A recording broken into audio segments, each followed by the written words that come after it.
fiction, and it often just feels like I'm writing into a void, and it feels good when I'm doing it, and maybe someone in the world reads it and has some kind of reaction to it. But to be in a city where I can go to a couple open mics a month and be inspired by people and have people come up to me right after I read something and say that what I read meant something to them is a really, really special experience for me.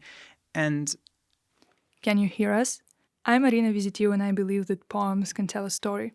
They can have a narrator, characters, and reciting them can, in a way, honor and preserve an oral tradition.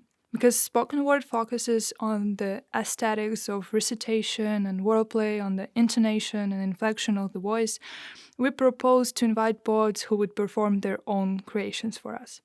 Today, we will listen to a poet who won the slam, or in other words, the competition between spoken word artists organized by the Decopertat community from Cluj. We will collaborate with Decopertat for a series of episodes where we will explore the world of spoken word, which has started to make waves in Romanian's cultural life. This is the third episode of the series.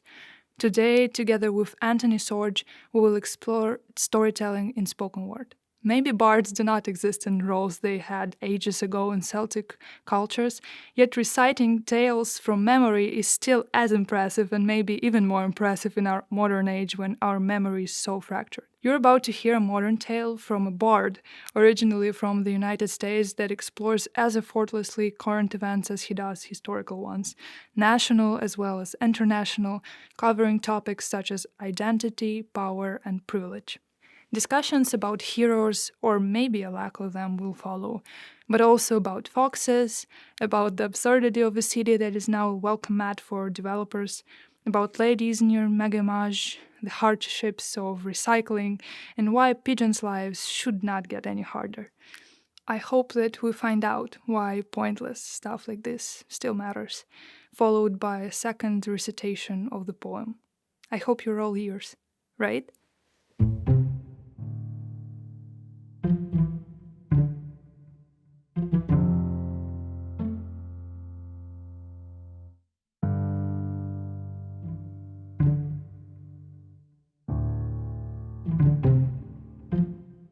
walking into town last night, I watched this kid run for his life, fly around the corner onto a Roelor straight into traffic.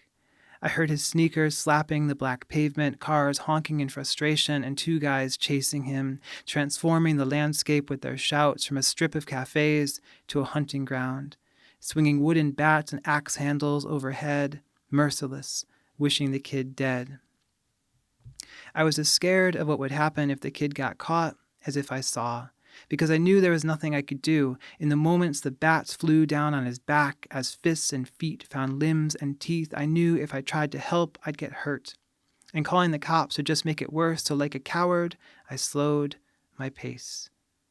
Waited for fate to intervene, opening up a space between two stopped cars, a pocket of dark to carry the kid home with whatever he stole, and I thought that even if he gets away tonight, there are only so many places you can hide. Even if you're a chestnut tucked inside a ball of spikes, someone's still just biding their time to drop and crack. But on my walk back across town, I watched a fox bound out of a bus's path, dart past a Glovo rider, dive into a strip of grass and trash and leaves the color of his fur, the only thing that looked familiar in what was once a habitat and is now a welcome mat for developers. And he disappeared, escaped. And yesterday, I watched you give a few lei to the lady outside the Mega Image before the security guard chased you both off. And I know every time you pass that one block, you make yourself watch for the guy nodding off against his concrete bed and make sure he's not dead yet. And whenever you have some bread left, you soften it in warm water because a pigeon's life doesn't have to be any harder. And the other day, you spent 5 minutes in front of 2 recycling bins trying to loosen the paper backing from a plastic wrapper. And even if it's pointless, I want to believe that that stuff matters. I want to believe that even if another world isn't possible, at least this one could be more merciful.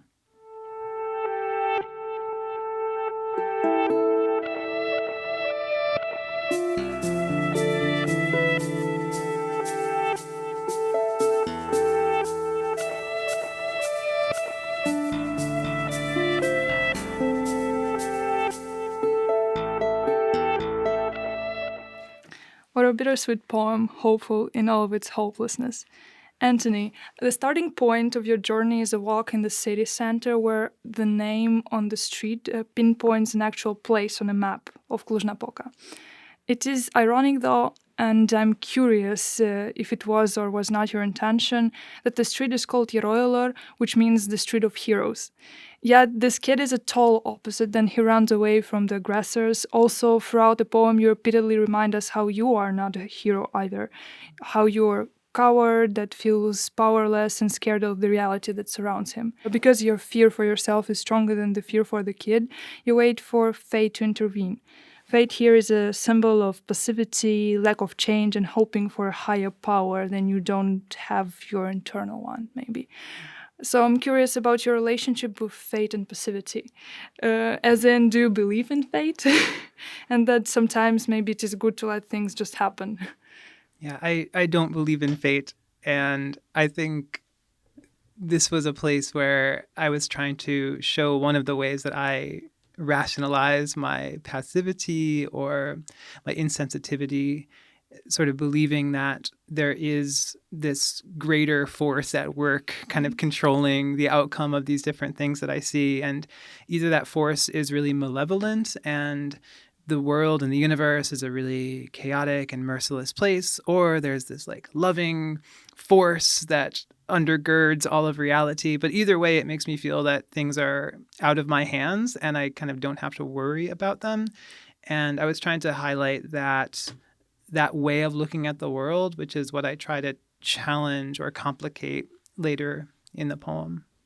Okay, and coming back to the name of the street, Heroiler, was it your intention to use it as a poetic device, or was it all fate too? Well, yeah. So I don't know if it was fate, but I did actually see this happen, and it was on that street, and it just felt too perfect not to highlight that juxtaposition or this irony. But I think I'm really interested in moments where different layers of reality become visible and where cracks between those layers become visible. And that felt like one of them, where this place that feels like it's very much one thing, like a certain kind of street, revealed itself to be a lot of different things at once. A place with this kind of history that gave rise to this name, but also a place where there are these moments of violence or tension that one doesn't often see if one is just kind of moving through that space as a consumer or a tourist or something like that. So I really liked how that moment brought together these different layers of reality, and highlighting the street name felt like a way to draw attention to that. Yeah, it just proves that you're, in a way, a natural storyteller because you find a story in any situation that happens, in a way, around you. And before we start discussing the storytelling part further, I want to point out to our listeners the very graphic description of a strip of cafes that becomes a hunting ground. Though your poem seems straightforward in its storytelling at first, its vivid imagery proves how well crafted it is, in fact. For example, the part where bats flew down on the boy's back as fists and feet found limbs and teeth use a form and consonance that both creates a sense of rhythm and emphasizes violent actions contributing to its impact. You are an English teacher, and I was always curious to ask you, do you specifically craft poetic devices in your poem, or do they come naturally to you? Yeah, I feel like it's both somehow. Like, I feel like for me, a poem doesn't feel complete or I don't feel satisfied with it until I've brought some degree of attention to these devices and specifically sound devices. I somehow kind of envy people who can write in a freer way or who have this kind of more like raw form of expression in their poetry. But for me, I feel like I have to do a lot of tinkering with rhythm and rhyme and language before I'm satisfied with the poem. But I find that when I try to force it, it doesn't come. So I feel like it requires this relationship with the poem that is long and ongoing. And the more time I spend with it and the more I kind of tinker with it, the more things unlock I also wanted to talk about probably my favorite image of the whole poem, and it is a chestnut tucked inside a ball of spikes. You say that even if you think you are safe, having thick walls with spikes, you can still fall and break, and there is always someone who is waiting for it. I interpreted it as a commentary on our society that constantly asks us to be strong and is so hyper focused on efficiency that there will always be others to occupy your place if you break. Yet there are so many ways to interpret this. So, what was your actual intention? Yeah, well, I love that interpretation. It wasn't exactly what I had in mind, but this is the kind of thing that I also miss in analyzing texts. Is yeah, those interpretive possibilities, like I mentioned. But I think that your interpretation is pretty close. For me, the first half of the poem is really highlighting this, like a particular perspective on life, on reality. This sort of perspective that I think it's very easy for one to have when one is living in a capitalist, kind of neoliberal, patriarchal society where we're almost, it's very difficult for us to imagine life as anything but this sort of individual, alienated, atomized existence where we're constantly defending ourselves against external threats and we're trying to acquire as much as possible and protect it at all costs. And it feels like there's always a sense underneath that defensiveness and that kind of hostility to the world, a sense of one's own vulnerability, and a sense that defensive posture is not realistic or sustainable. And there's I think, a kind of desperation and a fear and a hopelessness that is always underlying it. I'm from the U.S., so I see that sort of mentality. It's really rampant on an individual level and on a government or military level. And so that chestnut line, yeah, it was a way of saying that when you have that mentality, even the natural world sort of is, you see it through that lens. You see this beautiful seed that's tucked inside this ball of spikes, and even that can't defend it against these external threats. And so I was trying to say something about that, which I then wanted to try to contrast or complicate or challenge in the second half of the poem.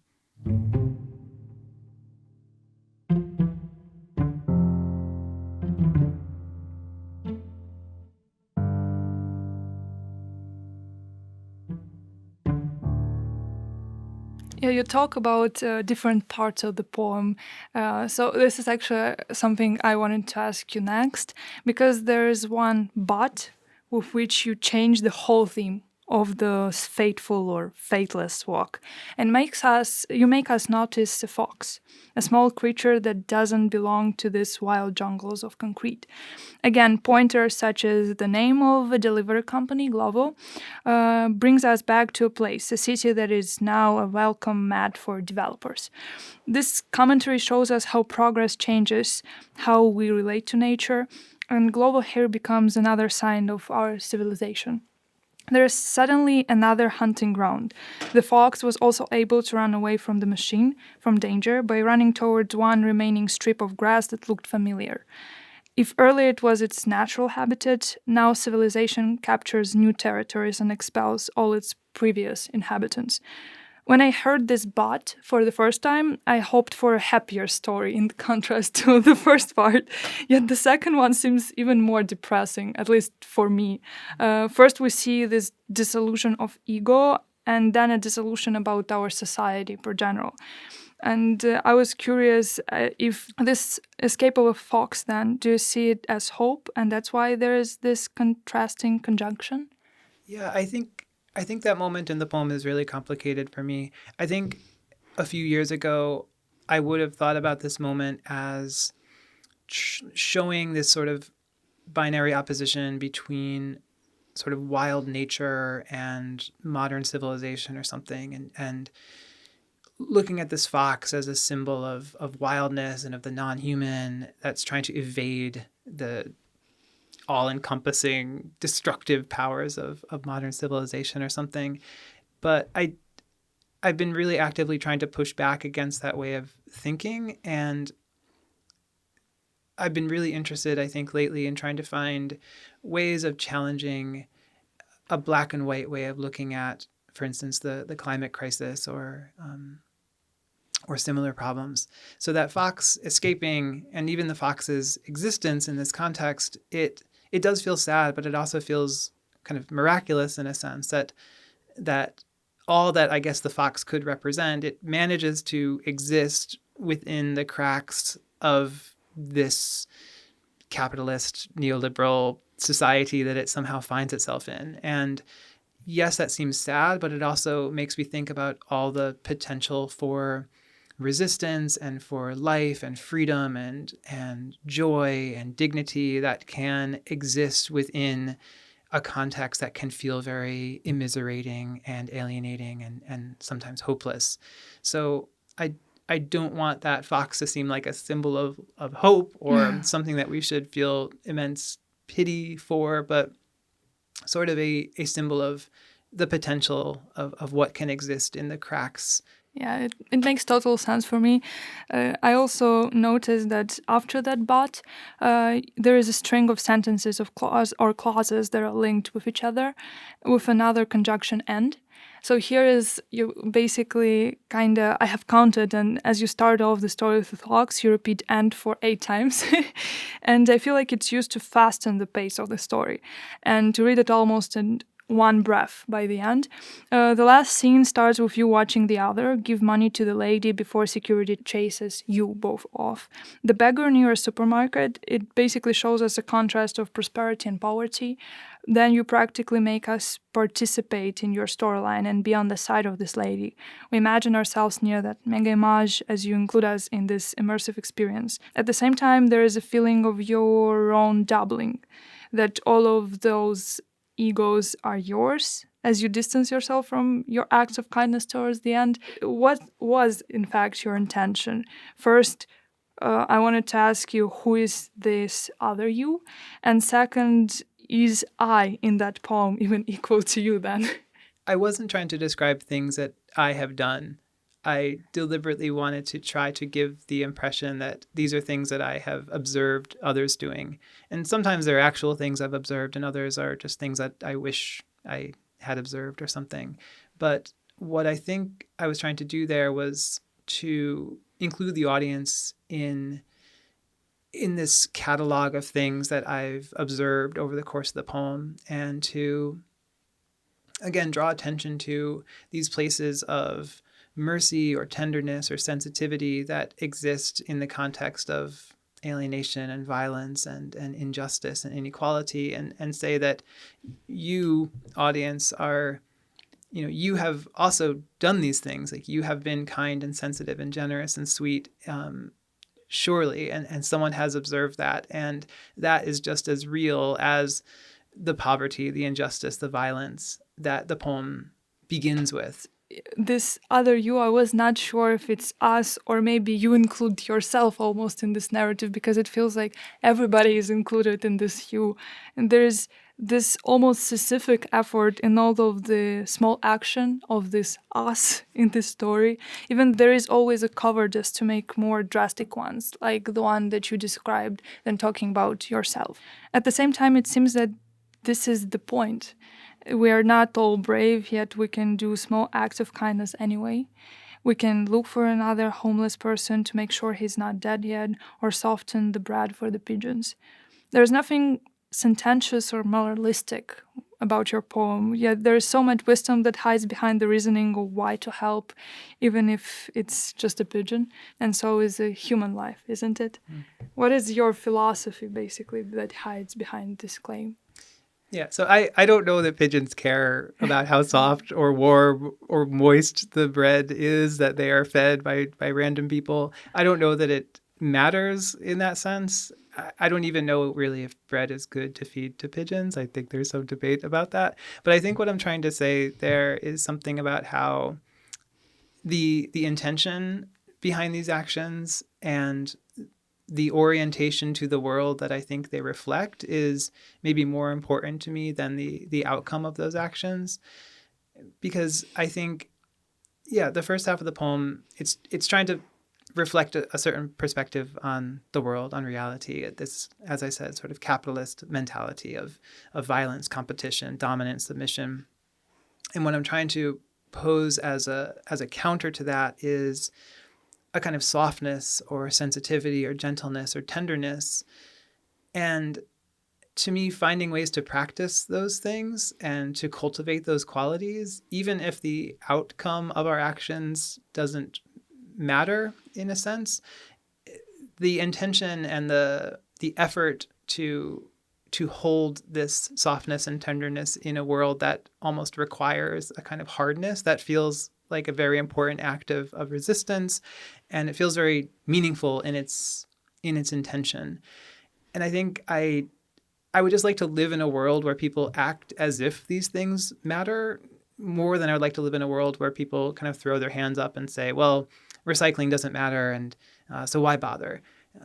It doesn't matter in a sense, but in another sense, acting as if these things matter and bringing a tenderness and a care and a sensitivity to our actions, I think that bleeds into various different parts of our life in unexpected ways. And I think that creates possibilities for something really beautiful and very counter to the sort of social and economic and political forces that work so hard to harden us and to make us think of ourselves as at war with the world that we're living in.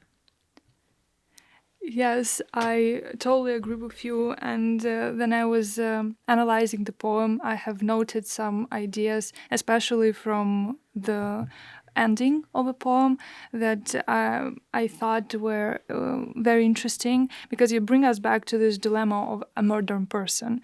We both benefit from our civilization that seems absurd and harmful to the planet, but also we attempt to cleanse the sins of this modernity, and you spend time committing an act that we all know is pointless, because recycling, at least in Romania, is mostly inefficient. This desire to do everything right and to care for nature and people is always in contradiction with our incapability to make super decisive actions that will change the systems in place. And the last three verses remind me a lot of a fable, because even though the story is not fictional in a way, or not totally fictional, it features animals and all these creatures of modern city that eventually bring us a moral or a conclusion through the words of a narrator. Here you are saying that even if another world isn't possible and all your kind actions or attempts of an action seem to be pointless, you want to believe this is what makes this world more merciful.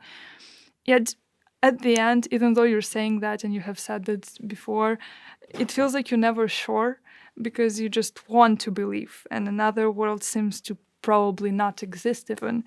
So I wanted to ask, does your belief in the importance of this action, does it fluctuate with time? Yeah, for sure. I mean, I think the main motivation for writing this poem was to challenge a cynicism and a pessimism that I can slip into really easily. I think for most of my life, since I've been kind of politically conscious or something, I've really believed in the possibility of real systemic change that can really, provide an antidote to all of the ills of modern society. And I've lost faith in that. And I think that on the other side of that belief can often be, just despair and cynicism and pessimism. But I'm grateful that I've been influenced by a lot of writers and thinkers who are helping me understand a different way of thinking about social change. And I'm grateful that I'm beginning to think in a less black and white way about it, and that I'm able to see pockets of resistance and pockets of sweetness in what can otherwise look like a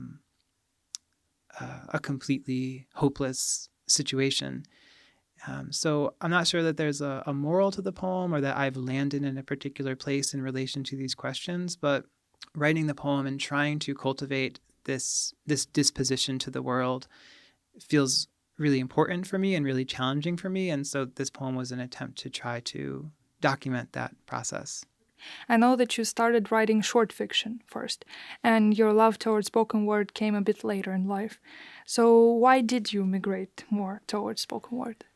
I think it honestly has to do with moving here to Cluj because I don't think I've ever been a part of what feels like a real writing community before.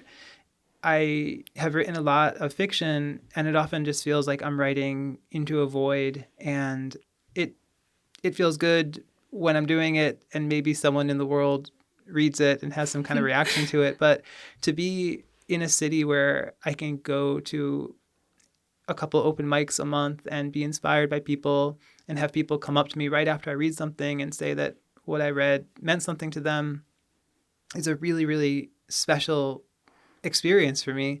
And I think that the process of writing fiction and poetry is very similar for me, but I think I'm learning a lot about what I want to do with my writing and what I think my writing can do by being part of a community that's really helping me evolve. So I think that's the main difference for me is like if there were a really vibrant community in Cluj of people writing short fiction, then I might just continue going on that path. But because there's such a vibrant poetry community here, I think it's really inspired me, and I feel very grateful to be a part of it. Yeah, I don't know if I'm allowed in here to promote other projects. I'm joking, but yes, I also noticed that because I wanted to, at some point to write more short fiction, but as you said, we don't really have a community, or at least I haven't felt like there is a community of that in not only in Cluj, but I feel like in Romania per general, I could not find a community for that. So we really, really wanted with Decopertad group to organize something like that, and we were thinking about it for like a year. And now we're like, okay, at some point we are going to do this, we're going to do this, we're going to do this, because as you said, I think both are very valid. And I think even though it is not short fiction, it is spoken word, I could see that there are some similarities with short fiction in your poem. And I wanted to ask you if you feel the same. Do you feel like there are similarities or differences between spoken word and short fiction for you? I think for me, I tend to write about the same themes, and I think I tend to give the same attention to craft, to tinkering with language and tinkering with lines until they just feel and sound right. But I think with writing fiction or even writing poetry that's not meant for the stage or for performance, I sort of have an expectation that there's this ideal reader who has sort of done what you've done with this poem, just sitting down and really picking it apart. Like, I wonder what this means. But with spoken word, there's not really that space. Everything has to be a little bit more immediate. And I think that's the main difference for me is I want the lines to kind of hit and maybe linger in a person's mind and give them something to think about after. But what I'm really going for when I'm writing a piece of spoken word poetry is something that's going to resonate in the moment and evoke a feeling in the room. And I think that my fiction tends to just be a little bit quieter and a little bit less focused on eliciting particular strong reactions in the moment of reading it. So our last question is always related to your relationship with the audience. So I think it's a very good point that we started this discussion here. So people who are listening to us right now, for example, as this poem asks our participation directly, what do you want or hope people to get from the experience of listening to your poem? So my favorite kind of literature is literature that helps me see my reality in a different way or through a different lens. And I hope that this poem helps people do that. Maybe help them see a street that they walk down every day in a slightly new way, or even better, help them see pockets of resistance and life and love and joy and mutual aid and compassion in the midst of capitalist ruins.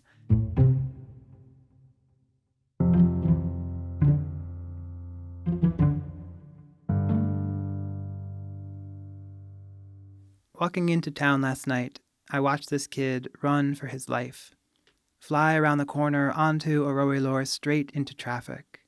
I heard his sneakers slapping the black pavement, cars honking in frustration, and two guys chasing him, transforming the landscape with their shouts from a strip of cafes to a hunting ground. swinging wooden bats and axe handles overhead, merciless, wishing the kid dead. I was as scared of what would happen if the kid got caught as if I saw, because I knew there was nothing I could do. In the moments the bats flew down on his back, as fists and feet found limbs and teeth, I knew if I tried to help, I'd get hurt. And calling the cops would just make it worse, so like a coward, I slowed my pace. Waited for fate to intervene, opening up a space between two stopped cars, a pocket of dark to carry the kid home with whatever he stole, and I thought that even if he gets away tonight, there are only so many places you can hide. Even if you're a chestnut tucked inside a ball of spikes, someone's still just biding their time to drop and crack.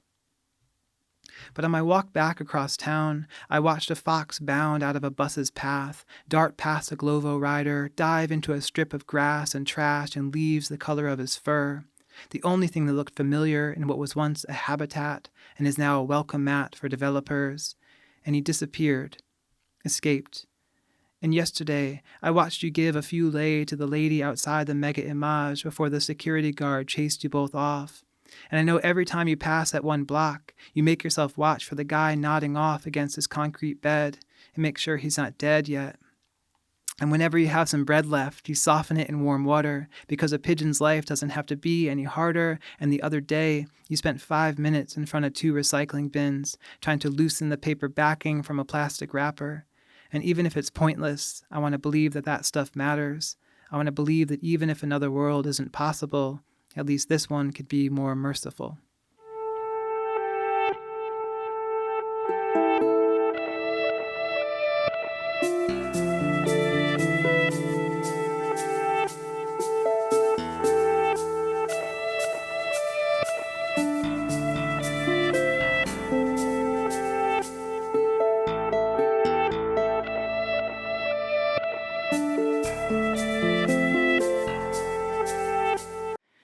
What is our responsibility towards the world?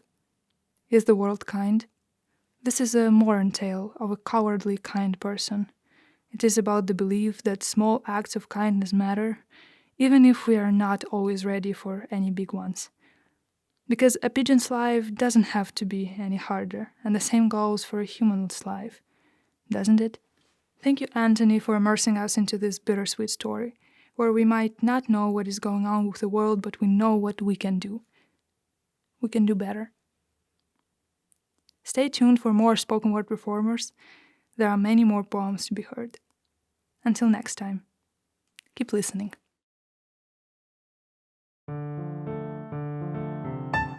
Poet Anthony Sorge. Host Arina Vizitiu. Music Cristian Emanuel Opriș. Sound recording Alex Popa. Sound editing and post-processing Ciprian Moraru.